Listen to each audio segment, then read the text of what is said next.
Crônicas do Amanhecer. Por Feijão, Centro Espírita Allan Kardec de Balneário Gaivota.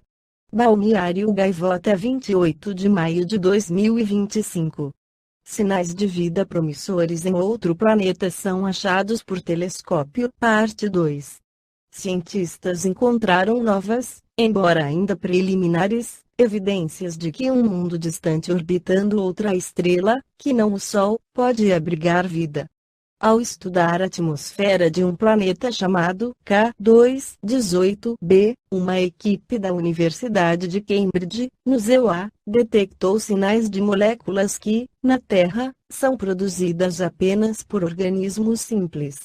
Esta é a segunda vez que substâncias químicas associadas à vida são detectadas na atmosfera do planeta pelo Telescópio Espacial James Webb, JWST, da Agência Espacial Americana, a NASA.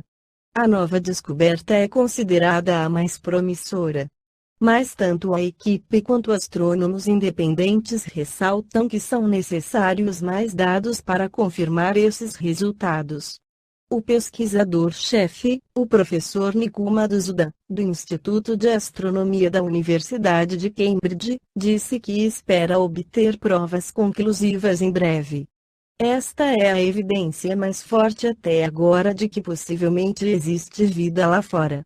Posso dizer com realismo que podemos confirmar esse sinal dentro de 1 ou 2 anos.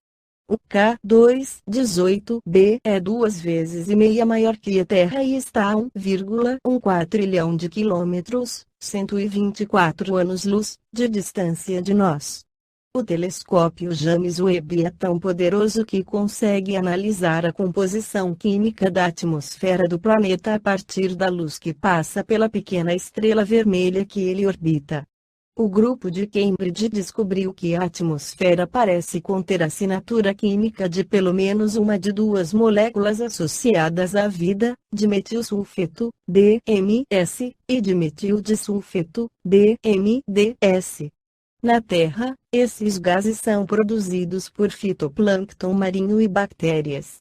O professor Madhusudan disse que ficou surpreso com a quantidade de gás aparentemente detectada durante uma única janela de observação.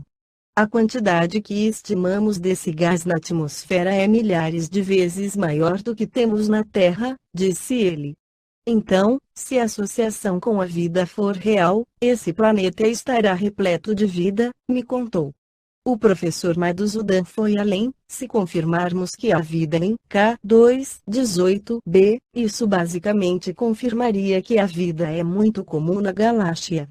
Na Revista Espírita de março de 1858, Allan Kardec afirma: quem ainda não se perguntou, ao considerar a Lua e os outros astros, se esses globos são habitados? Antes que a ciência nos houvesse iniciado em a natureza desses astros, era possível a dúvida. No estado atual de nossos conhecimentos, pelo menos existe a probabilidade, mas a esta ideia realmente sedutora fazem-se objeções tiradas da própria ciência. Diz-se que a Lua, ao que parece, não tem atmosfera, e possivelmente não tem água. Em Mercúrio, à vista de sua proximidade do Sol, a temperatura média deve ser a do chumbo em fusão, de maneira que se ali houver chumbo, este deve correr como a água dos nossos rios.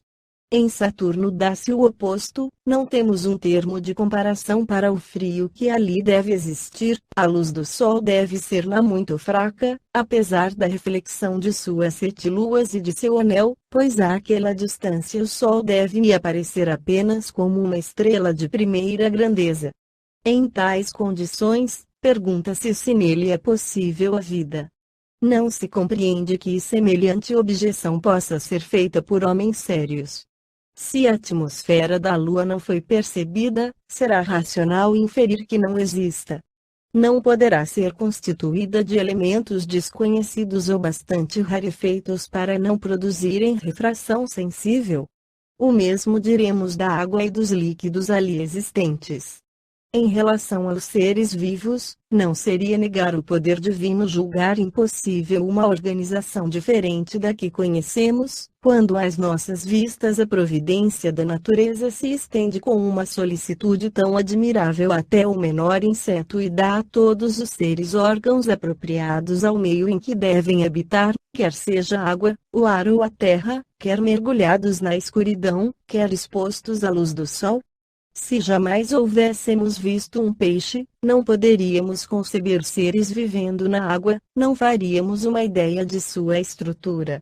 Até bem pouco tempo, quem teria acreditado que um animal pudesse viver indefinidamente no seio de uma pedra? Mas, sem falar desses extremos, os seres que vivem sob o fogo da zona tórrida poderiam existir nos gelos polares? Entretanto, nos gelos há seres organizados para esse clima rigoroso, que não poderiam suportar a ardência de um sol vertical. Por que, então, não admitir que certos seres possam ser constituídos de maneira a viverem em outros globos e num meio completamente diverso do nosso?